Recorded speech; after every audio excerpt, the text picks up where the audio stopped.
Hi, I'm Dr. Pavana, Psychiatrist from Akshaya Medical Center, Vidyaranyapura, Bengaluru. Any relationship that makes you feel not supported, misunderstood or attacked, and this can damage your emotional, psychological and physical well-being.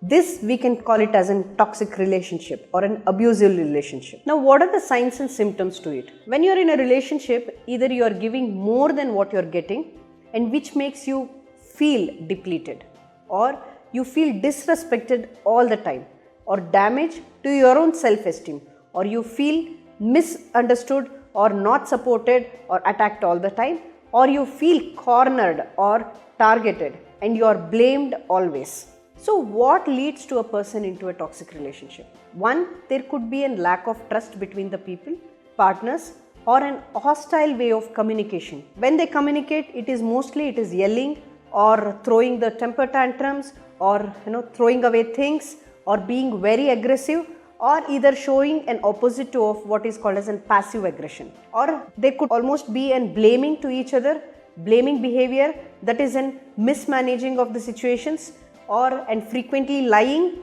or always it is like all take and no give in the relationship. There is no equal responsibility which has been divided by both of them. You feel deprived of all the things in the emotion, physically or everything, you feel deprived. So that is which leads to a toxic relationship. So can this be fixed? Yes, of course. But working together is very important.